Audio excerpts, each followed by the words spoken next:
wanted the best? You've got the best podcast, the hottest podcast in the world. The Chris Voss Show, the preeminent podcast with guests so smart you may experience serious brain bleed. Get ready. Strap yourself in. Keep your hands, arms, and legs inside the vehicle at all times, because you're about to go on a monster education roller coaster with your brain. Now, here's your host, Chris Voss. Hi, folks. It's Voss here from the ChrisVossShow.com, the ChrisVossShow.com. Hey, we're coming here with another great podcast. We certainly appreciate you guys tuning in. Be sure to see the video version of this.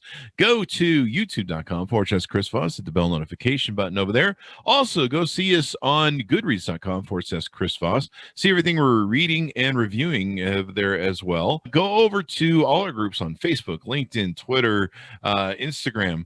All over the place. There's a million different places you can go to get access to the Chris Voss Show and the groups and everything that we're talking about as well.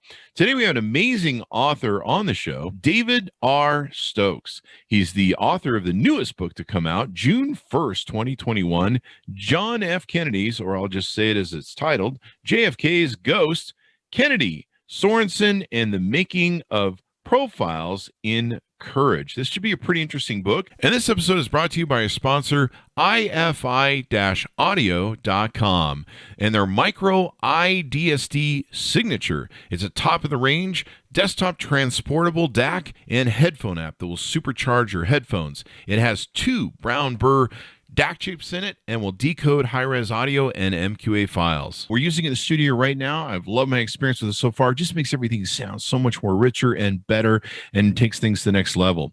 iFi Audio is an award-winning audio tech company with one aim in mind: to improve your music enjoyment of quality sound, eradicate noise, distortion, and hiss from your listening experience. Check out their new incredible lineup of DACs and audio enhancement devices at ifi-audio.com.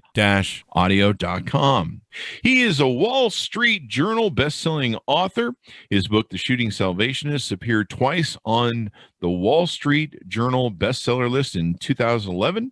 The story has been republished entitled Apparent Anger, and he's also done screenplays based on 2 of his novels, Camelot's Cousin, and Jack and Dick, and they're currently being represented for production in Hollywood. David, welcome to the show. It's so wonderful to have you on. I've been looking forward to it, Chris. Thanks. Thank you, and so are we. Let's talk about your great new book that's out. Congratulations for getting it out. Give us your plugs so that people can find you on the interwebs. Okay, so my website's davidrstokes.com. That's my handle at Twitter, David R. Stokes. Got to use that middle initial R, David R. Stokes. And Facebook, author, the same. And you mentioned Goodreads earlier. Right now, they're doing a giveaway for the book, so they can enter this thing. I don't know how much time is left on it, but it's a Goodreads giveaway. But davidrstokes.com is the main place to go. There you go, guys. Go check him out. Order the book up where fine books are sold. Right. And David, tell us what motivates you to write this book. Well, I retired from the ministry. I was a pastor for 40 years. And when I did that, I didn't want to just sit around. So I've been a writer for a number of years, published a number of books while I was a pastor. And so I fell into some ghostwriting jobs. People asked me to help them write books. And it made me really interested in ghostwriting. And so I began to research ghostwriting as I was doing it, and came up with the idea to write it's like the old Seinfeld bit with Kramer writing a coffee table book about coffee tables. I decided to write a book about a ghostwriter. One of the most famous ghostwriting stories, certainly in the modern era, is the story of Profiles in Courage, John F. Kennedy's Pulitzer Prize-winning book, that it's been rumored for years that he really didn't write the book himself. So I thought I would delve into that. I dove deep and got about 600 and some footnotes, endnotes in this book to document everything. And I think I've written, hopefully, the definitive account of this entire story. Wow, this is really interesting. It says here on Amazon, I'd rather win a Pulitzer Prize than be president of the United States, quoted by John F. Kennedy, which I think is some of your writing about. That's interesting. So give us an overarching view of the book. And a lot of people don't know that John F. Kennedy wasn't really set up for politics when he was growing up. He was pretty sickly. He was a voracious reader, and by all accounts, he wanted to become a writer. He wrote it, in fact, his senior thesis at Harvard. He turned it into a best-selling book called While England Slept. with the help from a few friends. In fact, that story is a window into his later book, Profiles in Courage. He was a journalist after the war. He covered the United Nations founding for the Hearst Syndicate, and he traveled wide and far and wide as a newspaper man. But of course, it was the death of his older brother, who was really the heir apparent. He was the one who was going to follow in the father's footsteps, Joseph Kennedy's footsteps, and become the politician. He was the natural. John F. Kennedy wasn't a natural. He had personal charm, could light up any room, but not on the public stage. But he morphed into this. And in 1953, after he'd been elected to the Senate, one of his first hires as a senator was to hire a staffer, a young aide by the name of Theodore Sorensen, Ted Sorensen. And they became pretty close, alter egos in a sense. And when you think of John F. Kennedy now, and looking back, many opinions about him, but we think of his eloquence and his capacity to inspire, some of his great speeches. That was Ted Sorensen, Theodore Sorensen, his speechwriter, who gave him his political voice and really matured him in that way. Wow. So I deal with that. And then, of course, they decided a book about courage came out. It was, I think, a part of a marketing strategy to paint Kennedy, who was very young, aspirant for the White House. Remember, he'd be following the oldest man at that time ever to serve as president. So he had to do some things to give him some gravitas and some credibility. And becoming a published author and getting that Pulitzer Prize, boy, that was really an important part of the puzzle. And so he did that, and the rest, as they say, is history. Wow. So do you, in your studies and research, do you think he would have become president without the leaping board of this book? It's interesting. That was one piece of the puzzle, and I think it's been underrated as a piece of the puzzle. And winning the Pulitzer was extremely important. It made him a national figure more than anything else at the time in 1956 and 1957, 58.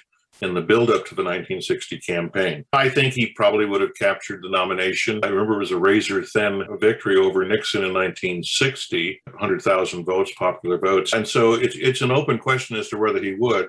But I will tell you, one of the things I deal with in the book is that if it ever came out or was proven that he didn't really write the book, but yet took the Pulitzer Prize, in other words, as his own work, that scandal might have submarined everything more than any other scandal and he had health issues and he had personal, issues of philandering and so forth. That's pretty well documented.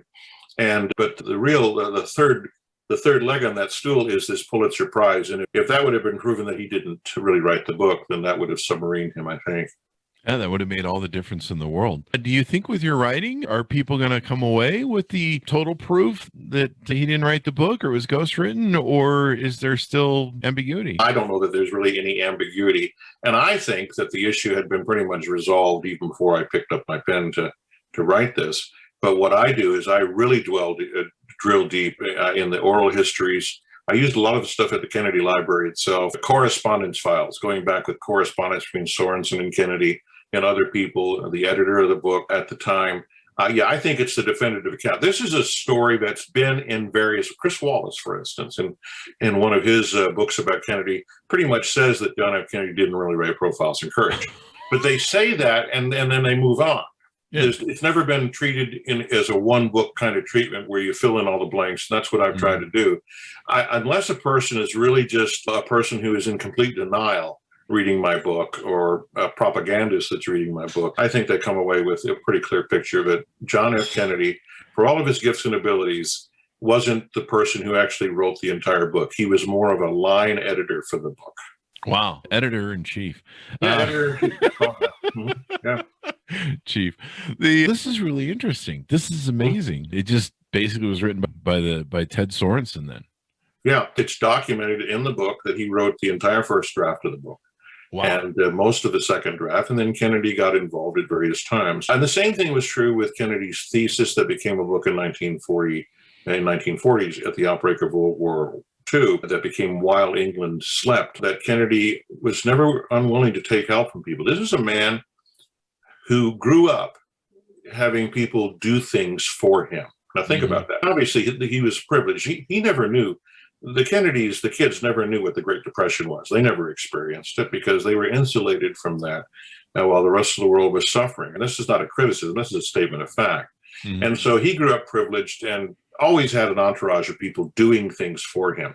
So he could delegate and be pretty hands-off, and yet things would, then he'd take the credit later on for it. Yeah, that's a given. So what are the sort of surprises or different standout things that you think readers are going to find in the book that they're going to be like, oh my gosh? One of the surprising things to me in research, and it's a subtext of the book, is dealing with Kennedy's health, particularly as a young man.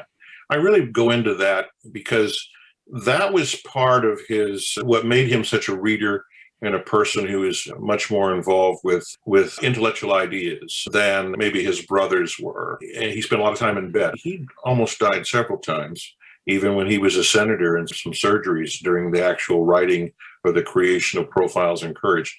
So I think I learned a lot more about his health. I learned a lot more about the family dynamics and some of the ways that he tried to separate himself from his very driven father, the rivalry between his brother, but also that whole capacity to have other people step up and do things for him that I think he just saw as the normal way to live. Mm-hmm. And that was somewhat surprising. Now, when you talk about the rivalry between his brother, was that Bobby? No, that was his older brother, Joe Kennedy Jr., who was the darling. When you study the dynamics of the Kennedy family, the oldest brother was Joe Kennedy Jr., who was killed on a mission during the Second World War, not long after John F. Kennedy had survived the PT-109 incident, which I tell the story of that in the book, of course, which has been recounted various times. But it all plays into the concept of courage. That was a fascination of Kennedy's. So when his brother died, the brother was always going to be the guy. The dad wanted to be president. He had plans in the 30s to run in 1940, assuming that Roosevelt wasn't going to run for president himself. But he shot himself in the foot in a number of ways I deal with in the book. So the oldest son, he was going to be the guy. And he was an outgoing, charismatic, dynamic, natural politician. John F. Kennedy, or Jack as he was known to his friends, was not. But when the brother died, it was almost like, okay, now you're it. He became the heir apparent, and the father was a very driven man, and in a lot of ways wanted to fulfill his own ambitions through his sons. Yeah, it's an interesting just whole dynamic that they had as a family and how they built everything. And so should can you retract a Pulitzer Prize? Oh yeah, I don't think they can. And I certainly would not. I would be somewhat horrified if part and parcel of my book was that was taken away. I think that's water under the bridge. It's a done deal. Maybe the rules were a bit different in the 1950s than they are now in the day and age that we have now. People, how do I say it? They got away with a lot more back then. The fix was in. And it was a manipulative process, and the Kennedy entourage was pretty good at that. That may sound like a catty thing to say, but it was politics as usual pretty much back then. They just played the game by the rules they knew. At the same time, it wouldn't fly today. It would probably be, if he were to get the Pulitzer Prize today and it would come out 6 months later, but he hadn't written the book, they'd retract it. But I doubt 65 years. It was 65 years ago the book came out. 64 years ago he got the Pulitzer. I doubt that's going to be counted. And as I said, I'd be somewhat horrified, and I'd want to apologize to the family. Didn't mean for that to happen. I wouldn't mind if I won a Pulitzer Prize, but I don't want the one taken away. Thank you. There you go. So what do you hope readers are going to come away with the conclusions, or one conclusion or conclusions, or is it just really a good data point or experience or information to go, hey, here's kind of how this happened? Here's my agenda. I wanted to tell the story. Mm-hmm. I like stories. I think that's basically what history is. Barbara Tuchman, the great late historian who wrote The Guns of August, March of Folly, other books, they asked her one time how to write history, and she said, write stories. And so I've written a story. It's a narrative nonfiction. It's short chapters. They're not long chapters, 1,200, 1,500 words each. It's a page turner. That's what people have told me. And I tell the story of this from the very beginning, when he was accused of not writing the book on national television, on Mike Wallace's television show on a Saturday night in December of 1957.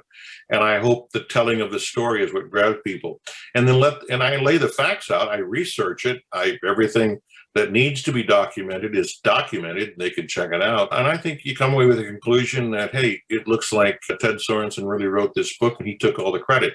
It'd be the kind of book today where someone would say John F. Kennedy with Ted Sorensen on the cover. But it wasn't that way. And I've done some ghostwriting, and I've signed NDAs. So there are books that are out there that that my fingerprints are all over, but I can't really tell people that I was involved. But that was the understanding I went into, and I was compensated for it. And by the way, so was Ted Sorensen. Well, he better have been, darn it. Yeah, so liberally and generously compensated. Did Ted Sorensen, you forgive me for a misplacement of history, did he end up in the John F. Kennedy administration? Oh, I imagine he sure did. In fact, he was the person who wrote, "Ask not what your country can do for you, but what you can do for your country." He was his primary speechwriter, but he was even larger than a speechwriter. All presidents have had them. He became an aide, in many ways, a confidant of President Kennedy, part of that inner circle of the White House administration at the time. Yes. And he wrote a massive biography of Kennedy after John F. Kennedy died. It was simply called Kennedy. And it was an award-winning book, but he was with Kennedy until the end and survived. He actually helped Lyndon Johnson write his first speech when he had to speak before a joint session of Congress just days after Kennedy was killed. So, yeah, he was in the White House. Ask her not what you can do for your country. Yeah, right, exactly. Can you imagine anybody getting elected, anything with that kind of ethic? Hey, don't ask what your country can do for you, but what you're going to do. You couldn't get elected dog catcher in Des Moines, Iowa with that kind of approach. It definitely was a different time in America. Oh, yeah, definitely.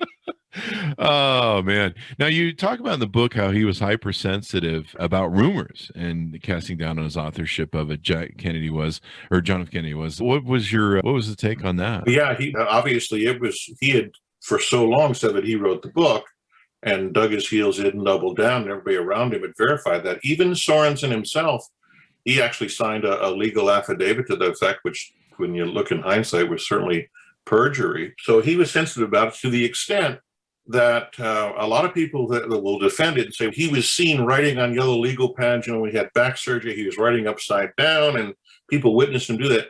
They don't realize that a lot of that was just staged. It was designed. And so there are enough papers at the Kennedy Library written in his hand, different fragments of this story, that makes it look like he did. But anybody who really drills deep, and there have been many researchers that I'm indebted to who have done that spade work long before I came along, that it doesn't pass the smell test. Note to self, if you ever hire a ghostwriter, make sure you go back and rewrite the script on a yellow page. Right, exactly. Well, there's a great story, and I deal with the story in the book. There's a great story in 1961, just before Kennedy was inaugurated. He's on his little plane called the Caroline. This is before he had Air Force One. And there's a famous journalist who is there on the plane with him. Kennedy had a close relationship. And Kennedy took a yellow piece of paper, a pad out, and he already had his inaugural speech, the Ask Not What Your Country, in front of him, typewritten, all done. This is just a couple days before the inauguration, and he starts actually recreating it in his own hand. Mm-hmm. And he makes the statement to somebody that copies of FDR's first inaugural in his own hand went for $100,000. And he tucked it into a drawer. And so, yeah, there was some stagecraft there. And money-making stagecraft. Yeah, and I don't know that he was in it for the money. I don't think he needed the money. Yeah, he didn't need but he was making the point, right. And he showed this to a journalist, and this journalist was convinced that he was seeing an original draft of the. In fact, that draft is still at the Kennedy Library today. Oh, wow. And yet it was created, it was a handwritten copy of something he'd already had typewritten. So what does the Kennedy family or the Kennedy Library think about this book? I don't know, and I did a lot of research there, and I'm indebted to them because there are tremendous files that are open to the public there. Even in the time of COVID, once it shut down, I was still able to get some of this stuff. Mm-hmm. And I deal with in the back, there are numerous oral histories that were made possible by the Kennedy Library. And of course, correspondence files, Sorensen's files, Kennedy's files, his father's files, other authors, other historians, and so forth. So it's all there. It's all hiding in plain sight. But I think some people may think, what's the point? Here it is all these years after the guy died, let him rest in peace. And I think that's fine. But from the historical standpoint, it is important not just to bury things and cover things up. I'm an admirer of John F. When I was a kid, he was my hero. Mm-hmm. I probably agree with a lot of his politics back then, wish some people would do the same things right now. But at the same time, you got to take this wherever it goes. He deceived the people about a number of things. All politicians do. Yeah. He deceived them about his health, for instance, denying that he had Addison disease when he did to his dying day. Mm-hmm. So, yeah, he pulled a fast one on the people and he got away with it. There is nothing but punitive that needs to happen, except people need to realize that he was a man with the capacity to inspire. And he did. We went to the moon because he had that vision. Yeah. But he was also a flawed man, and not to put him on a pedestal, that way.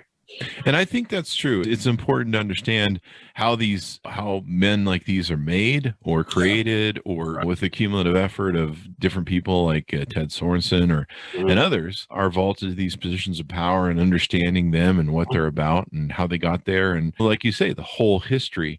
And I think we'll be writing books about JFK until the end of time. Well, fascinating man. And it was a brief period of time, but a lot of it was spun. The whole Camelot thing didn't even come along until about 2 weeks after he died. And it was contrived by Jackie Kennedy and Theodore White. And she really wanted that to be how her husband was remembered.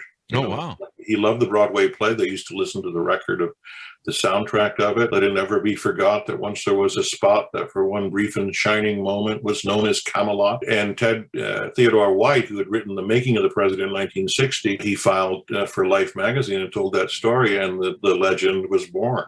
Wow. And now it's synonymous with Kennedy's administration. Yeah, it's amazing, man. It's amazing how our history is manipulated and how things are done. And this is early PR, really, marketing. They were experts in it, and people are still today experts in it. You don't get anywhere in public life without a measure of it. You've got to admire that capacity. And they played the game by the rules. They just played it better than most. Is that shot of, you said Mike Wallace calling John out on the thing, is that online? Is that on YouTube? I give the transcript in the book. It is on Mike Wallace's show. Actually, the guy that did it was probably one of the most famous journalists of the day, long forgotten now. His name was Drew Pearson. And Drew Pearson was a guest on that show. And this is in 1957, December of 57. Listen to this. This is after Eisenhower had a couple of heart attacks and a stroke. And so they were talking about the president's health. And you'd think what I'm about to tell you would be the thing that would be remembered from that show. Drew Pearson said that he predicted within 1 year, this is 57, Eisenhower was going to resign and Richard Nixon would become the president of the United States because he was the VP. You'd think that would be the tweeted moment, right? But then they went on to talk about 1960, and they began to talk about how Nixon was the front runner for the Republicans. This senator from Massachusetts was already the front runner for the Democrats. And Drew Pearson, at that point on national television, said that he's had a great PR buildup, and I'm paraphrasing now. He's the only guy I know who's gotten a Pulitzer Prize for a book that was ghostwritten for him. And Mike Wallace was taken back, said, "You know this for sure?" He says, "I sure do." And by all accounts, Kennedy and his wife Jackie were watching. That was Saturday night, 10 o'clock show. We're watching. And by Monday morning, it was like circle the wagons. You talk about a crisis, and they got their defense machine into full defensive mode. Yeah. So I deal with that in the book. I don't want to give it all away, but that's how the book starts. Some more teasers. Any other teasers you want to tease out before we go? No, I think that you pretty much covered it. I just think it's a fascinating story. And the concept of courage, first of all, and historians will bear this out, even though Kennedy wrote about political courage, he wrote it right after he had failed to take a stand against Senator Joseph McCarthy. And he's the only Democrat that didn't go on the record voting for the censure of McCarthy in the Senate. And so he writes this book about courage to establish himself as a man of courage. You're hard-pressed to find anything in the political career of John F. Kennedy, even as president, where he exhibited the kind of courage he writes about with the people in Profiles in Courage, which is designed. These are men who did what they thought was the right thing, even though it was politically unpopular with their own party. That was the thesis of the book. And he may not have had political courage, but he had physical courage. He survived sickness and illness and surgeries. This was a tough guy. And then if you know the whole account of PT 109, when he he literally dragged a man to shore for a couple of miles who couldn't swim by putting a rope around him and using his teeth to swim him to shore. This is a matter of tremendous courage. And so I think, I don't want people to think that I'm bashing the guy. I pretty much prove he took a Pulitzer Prize he shouldn't have taken. You know, he'll have to live with that. We'll have to live with that. Bill Clinton said this about Nixon when Nixon died. He spoke at Nixon's funeral. He says, let the time for judging Nixon on anything other than his full life be behind us. And I think with Kennedy, you have to take the flaws, but you take the good with the bad. And I think he did have the capacity to inspire us. And we can't help but see his life looking back through the prism of his assassination. And because of the violence of that moment, it tempers everything. Yeah, but look at how he died and look at the sacrifice he made. But I hope I've told the story in a compelling way that page after page turns, people will find this book to be interesting. It really would have. The thing I always thought about, even being as a kid, we talked in the green room about how one of the first books I read was 1,000 Days. Right. My mom had it, and I think I still have it saved somewhere. It's like an original copy, and or printing or whatever.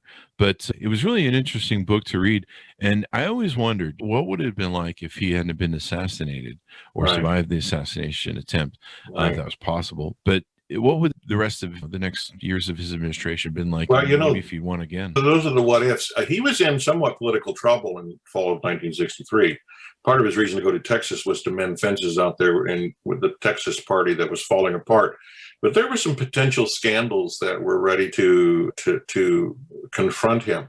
It's not at all a foregone conclusion that he would have been able to win re-election in 1964. And the other question that overshadows it all is, would we have gotten into Vietnam as deep? Johnson kept taking us deeper and deeper. Eisenhower started it, but Kennedy had us there, and Johnson then doubled down again and exponentially there. So those are the questions that we'll never know. I think they're fascinating what ifs, but Ted Kennedy, when Robert Kennedy died, I don't know if you remember the speech that he gave at the St. Patrick's Cathedral, the eulogy, and he talked about, let us not make him larger in death than he was in life. But it's impossible to do that when someone's martyred. And they did that with Bobby Kennedy and to a certain extent, Jack Kennedy. But I hope people enjoy the book. I hope I've told the story in a compelling way. I think you'll come away, convinced whether you want to be or not. There you go. It's been wonderful to have you on, David. Give us your plugs so that people can find you on the internet. Okay. My website's davidrstokes.com. On Twitter, I'm at David R. Stokes. On Facebook, of course, the book, JFK's Ghost, Kennedy, Sorensen, and the Making, Profiles in Courage, is available wherever books are sold, wherever you order books. And if you buy it and read it, give me a review wherever you buy it. Appreciate that very much. And Chris, thanks so much for having me on. And thank you for coming on, David. We certainly are honored. Appreciate it. No, great. Thank you. There you go. All right, to my audience, check out the book, JFK's Ghost, Kennedy, Sorensen, and the Making of Profiles in Courage. Just barely came off the printing press there. June 1st, 2021. You can order it, be the first one on your block to say you read it, or your book club. Go to youtube.com/Chris Voss. See all the wonderful videos we have on there. Go to goodreads.com/Chris Voss. See everything we're reading and reviewing. You can go to all the groups we have on Facebook, LinkedIn, Twitter. There's just everything, Instagram, all that good stuff. And check us out. Thanks to everyone for being here. Stay safe, and we'll see you guys